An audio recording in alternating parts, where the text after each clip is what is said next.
teman-teman, puji Tuhan hari ini kita dapat kembali bersama-sama memuji dan juga menyembah nama Tuhan. Meskipun kita belum dapat bertemu secara langsung, namun kiranya hati dan juga pikiran kita tetap tertuju kepada Tuhan.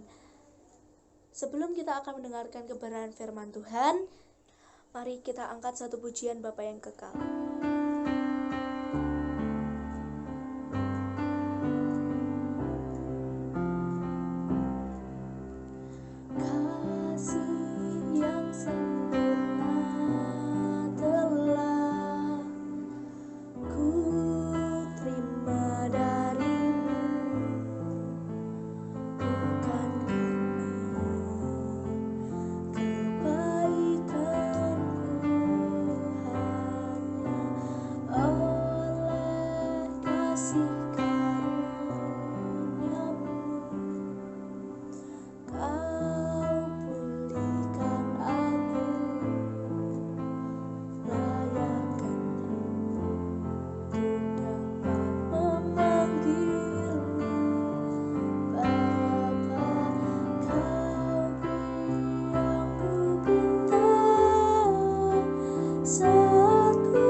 Puji Tuhan, anak-anak sekalian, kita bisa bertemu lagi dalam Bersanduk Alaskar Sion. Dan sahabat dulu ya, kita PD-nya kali ini masih online. Doakan supaya corona ini segera berlalu, sehingga suatu saat nanti kita bisa PD lagi secara tatap muka, secara langsung, dan tidak perlu online. Sebab bagi saya pribadi, PD itu terasa lebih nyes gitu ya, lebih terasa kalau kita itu bisa langsung bertatap muka, ketemu langsung, tidak lewat angkasa seperti ini ya. Nah, sebelum kita masuk dalam firman Tuhan, mari kita berdoa bersama-sama. Mari kita tutup mata dan berdoa. Terima kasih Tuhan Yesus, kesempatan saat ini kami mendapatkan berkat Tuhan untuk kembali PD Dan berikan kami kekuatan, kesabaran untuk tetap setia PD walaupun PD-nya secara online. Berkati para pengurus PD yang sudah berjuang dan berjerih lelah untuk mengatur dan menyiapkan PD secara online ini. Dan berkati seluruh siswa-siswi SMA Negeri 2 Pare yang terkasih. Berikan mereka juga kekuatan, kesabaran untuk tetap setia dan tekun PD walaupun PD-nya secara online. Dan kami mohon berkat-Mu Tuhan, jadikanlah wabah atau pandemi corona ini segera berlalu, segera berhenti, jadikan bangsa Indonesia dan bahkan banyak negara dunia ini sehat dan kuat kembali, sehingga kami khususnya PD Laskar Sion dapat kembali PD secara langsung, bertatap muka secara langsung, dan kami boleh lebih dekat satu dengan yang lain. Terima kasih Tuhan, dan saat ini kami akan bersama-sama dengan berkat firman-Mu, urapi berkati hamba-Mu dan juga setiap pemirsa yang menyaksikan acara ini. Terima kasih Tuhan. Dalam nama Tuhan Yesus kami berdoa dan bersyukur, kami sambut berkat firman Tuhan. Amin. Nah, anak sekalian, dalam kesempatan kali ini, dalam PD Laskar Sion hari ini, kita akan belajar bersama-sama tentang tetap kuat walau kiamat. Keren ya judulnya, tetap kuat walau kiamat. Nah, anak sekalian, kiamat di sini dalam arti khusus, bukan kiamat dalam arti yang umum. Misalnya gunung-gunung meletus, bumi kemudian retak, kemudian bumi meledak, ya, kemudian planet-planet di langit bertabrakan, dan meteor-meteor berjatuhan ke bumi. Oh enggak, jangan dulu, ya. Kiamat di sini dalam arti yang khusus, yang kecil. Dalam arti apa? Dalam situasi yang sulit, dalam situasi yang menyakitkan, dalam situasi yang tidak enak sekalipun. Itu arti kiamat dalam judul ini. Nah, anak sekalian, untuk nas firman Tuhannya, kalian bisa buka di kitab kalian, di Alkitab, Alkipun, atau al-al yang lain, ya, di Filipi pasal 4 ayat 13. Dalam ayat Filipi 4 ayat 13 disini dikatakan, segala sesuatu dapat kutanggung di dalam Dia yang berikan kekuatan kepada. Ini adalah surat dari Rasul Paulus kepada jemaat di kota Filipi. Dan kalau hari ini kita membaca dan pemirsa menyaksikan acara ini, maka secara tidak langsung, maka firman Tuhan ini juga untuk kita semua. Nah, kalau membaca ayat ini, anak sekalian, saya jadi teringat dengan peristiwa beberapa tahun yang lalu. Ya, saya pernah lihat pertandingan tinju. Pada waktu itu sedang terkenalnya Mike Tyson. Nah, Mike Tyson waktu itu bertanding melawan Holyfield. Nah, dalam pertandingan itu biasanya Mike Tyson menang karena dia jago KO, ya. Tapi kali itu dia kalah melawan Holyfield. Dan yang menarik buat saya, kenapa Holyfield bisa menang?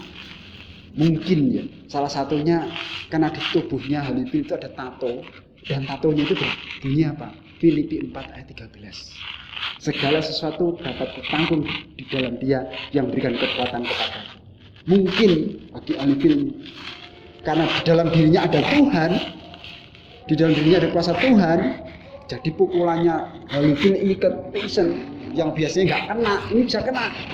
Dan biasanya kalau kena pukul, Tyson ini menter, nggak mempan, kena pukul, dia terasa seperti dipukul berjuta-juta kali. Nah, akhirnya Holyfield menang. Ya, tapi apakah betul karena ayat itu dia menang? Ya, silakan dinilai sendiri. Tetapi yang jelas, ayat firman Tuhan tidak boleh digunakan sembarangan. Ayat firman Tuhan itu disampaikan bukan untuk tujuan menyakiti orang lain, tapi firman Tuhan disampaikan untuk menjadi berkat. Firman Tuhan disampaikan untuk menjadi kekuatan. Firman Tuhan disampaikan untuk menjadi penghiburan. Firman Tuhan disampaikan untuk menjadi jalan keselamatan bagi setiap orang yang membutuhkan. Nah, segala sesuatu dapat kutanggung di dalam Dia yang berikan kekuatan kepada. Jadi, kita bisa menjadi kuat, kita mampu menanggung dan menjalani segala sesuatu bukan karena kita, bukan karena kemampuan kita, bukan karena kekuatan kita, bukan karena kebiasaan kita, bukan karena kita super, tapi karena Tuhan yang memberikan kekuatan dalam diri kita. Nah, ayat ini sejalan dengan apa yang Yesus ajarkan dalam Yohanes pasal 15 tentang pokok anggur. Tuhan berkata, akulah pokok anggur dan kamulah ranting-rantingnya. Jika ranting itu menancap kepada pokok anggur, maka ranting itu akan tetap hijau dan dia bisa berbuah. Tapi sebaliknya kalau ranting itu tidak menancap kepada pokok anggur, artinya ranting terpisah dari pokok anggur, maka ranting itu tidak bisa berbuat apa-apa. Bahkan dia akan menjadi kering, dia menjadi layu, dan kemudian dia akhirnya dibakar. Sebabnya Tuhan berkata, jika kamu di dalam aku dan aku dalam kamu, mintalah apa saja, maka Bapa akan memberikannya kepadamu dalam nama. Artinya kita akan bisa menjadi kuat, kita akan bisa melakukan segala sesuatu, kita akan bisa menanggung segala sesuatu karena Tuhan yang memberikan kekuatan dalam diri kita. Nah, dalam Alkitab saya akan kasihkan contoh buat kalian semua, kisah dari seorang yang bisa menanggung segala sesuatu karena Tuhan ada dalam hidupnya. Tokoh yang terkenal dan tidak asing buat kita, Ayub. Kitab Ayub menceritakan bagaimana kisah dari kehidupan Ayub. Siapakah Ayub? Ayub itu artinya di manakah ayah? Ayub ini seorang yang tinggal di tanah Uz, daerah timur. Dan dia adalah orang yang sangat kaya, bahkan terkaya. Sehingga Ayub menjadi orang yang sangat diberkati pada waktu itu. Kekayaannya itu dia punya anak 10. 3 laki-laki dan 7 perempuan. Dan dia punya kekayaan yang banyak sekali. Zaman dulu kekayaan itu diwujudkan dalam bentuk hewan piaraan. Dia punya 7.000 kambing. Dia punya 3.000 unta. Dia punya 500 pasang lembu. Dia punya 500 keledai betina. Dan dia punya budak-budak yang sangat banyak sekali. Jadi dia orang yang sangat kaya. Dan dia hanya kaya secara jasmani, tapi dia juga kaya secara rohani. Karena apa? Ayub ini seorang yang takut akan Tuhan. Dia seorang yang hidup jujur, dia hidup saleh, dan dia setia berdoa sama Tuhan. Anak-anaknya kalau habis bikin pesta, maka dia panggil anak-anaknya. Dia kumpulkan, dia doakan, dia membakar mezbah kepada Tuhan. Dia haturkan persembahan korban bakaran. Dia berdoa kepada Tuhan, minta ampun untuk anak-anaknya. Jangan-jangan ketika mereka sedang berpesta, anak-anak sudah berdosa, sudah menghujat Tuhan. Dia berdoa untuk anak-anaknya, dia mohon ampun kepada Tuhan. Jadi Ayub ini seorang yang luar biasa. Tidak hanya secara jasmani dia kaya, tetapi secara rohani dia juga kaya. Ya, nah anak-anak, tetapi apa yang terjadi? Ayub mengalami musibah. Apa yang dia miliki pada waktu itu terbalik 180 derajat. Dia menjadi orang yang sangat miskin karena semua kekayaan yang dia punya, baik kambing, unta, lembu, keledai, semuanya lenyap. Ada yang kena sambar petir, ada yang terbakar, ada yang dirampok, pokoknya lenyap semuanya. Bahkan singkat cerita juga kemudian anaknya yang 10 mati dalam satu hari ketika ada pesta di rumahnya si sulung, dan kemudian rumahnya itu roboh dan semuanya mati.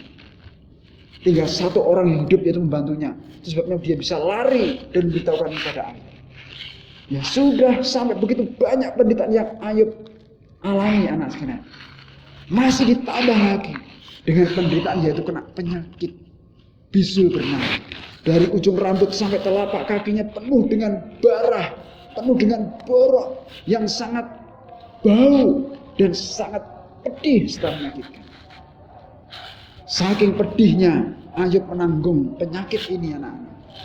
Dia harus tinggal di tempat yang berabu, dan di sana dia mengambil beling, dan kemudian belingnya dia garuk-garukkan ke tubuhnya untuk menghilangkan rasa sakit yang ada dalam tubuhnya ini. Bisa kalian bayangkan, sudah badannya penuh dengan barah, penuh dengan bisul, kemudian digaruk-garuk pakai beling. Sudah betapa hancur tubuh daripada Ayub. Dan penderitaan Ayub tidak berhenti sampai situ. Secara fisik dia sudah menderita, tubuhnya sakit, hartanya habis, anaknya 10 mati semua. Istri yang dia cintai, satu-satunya yang dia punya, yang semestinya bisa memberi support secara psikis supaya Ayub tetap kuat dan semangat menjalani semua ini, malah dia berkata, "Hai Ayub, masih bertekunkah engkau dalam kesalehanmu kepada Tuhan yang kau sembah siang dan malam? Kutuki itu Tuhan Allahmu dan matilah kau." Dan kemudian istrinya meninggal. Istrinya pergi meninggalkan Ayub. Dia tidak menjadi teman yang setia untuk hidupnya Ayub. Dan akhirnya Ayub semakin menderita. Bahkan teman-temannya yang datang mengunjungi Ayub, yang bernama Elifas, Bildad, dan Zophar, mereka menambah lagi beban Ayub.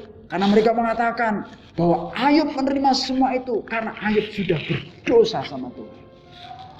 Itu membuat beban secara psikis kejiwaan Ayub semakin terasa berat. Padahal kalian tahu, Ayub mengalami semua itu bukan karena Ayub berdosa, bukan Ayub berbuat salah, bukan karena Ayub sudah berbuat jahat di hadapan Tuhan. Tetapi semua itu terjadi karena ulah iblis yang mencobai Ayub dengan seizin Tuhan. Anak-anak, bisa kalian bayangkan seandainya kalian jadi seperti Ayub, betapa sangat pedih rasanya menjalani situasi seperti ini. Ya, betapa sangat menyakitkan menjalani situasi seperti ini. Apa yang dialami Ayub, anak sekalian, itu merupakan satu gambaran, merupakan satu simbolisasi akan situasi kondisi zaman yang sekarang ini kita alami, di mana bangsa kita Indonesia khususnya saat ini sedang mengalami pandemi corona. Corona sudah melanda Indonesia berbulan-bulan, sudah merenggut banyak jiwa, banyak yang sudah mati. Bahkan sampai sekarang pun kondisinya masih terus bergejolak. Ini bagikan Ayub yang sedang mengalami penderitaan sakit penyakit. Dan dalam situasi seperti ini, anak sekalian, mari belajar seperti Ayub. Mari belajar seperti tokoh Alkitab. Dalam kondisi yang seperti ini, kita belajar. Yang pertama, jangan kita berbuat dosa. Jangan kita meninggalkan Tuhan. Jangan kita mengkhianati Tuhan. Tapi biar kita tetap setia sama Tuhan. Kitab Ayub mengatakan bahwasanya dalam kitab Ayub pasal 1 ayat 22, dalam kondisi seperti itu, Ayub tidak berdosa. Dan dia tidak menuduh Tuhan. Dia tetap setia sama Tuhan. Sekalipun istrinya minggat, dia belajar untuk tetap menahan diri. Jangan sampai dia berdosa. Dalam situasi seperti ini, di mana wabah corona sudah melanda, belajar untuk tetap setia sama Tuhan. Belajar untuk tetap mengasihi Tuhan. Belajar untuk kita tetap dekat sama Tuhan. Yang kedua, lewat kehidupan Ayub kita belajar untuk kita menjadi kuat. Iman kita jangan jadi lemah. Seperti Filipi pasal 4 ayat 13 tadi. Segala sesuatu dapat kutanggung dalam diam dengan kekuatan kepada. Saya berharap walaupun ada pandemi corona, walaupun ibadah PD Paskar secara online, anak-anak Tuhan khususnya di SMA Negeri 2 Pare tetap setia sama Tuhan, tetap mengasihi Tuhan, tetap dekat sama Tuhan. Justru dalam situasi seperti inilah keimanan kita diuji. Apakah iman kita itu sungguh-sungguh murni di hadapan Tuhan? Apakah iman kita sungguh-sungguh nyata di hadapan Tuhan? Karena apa?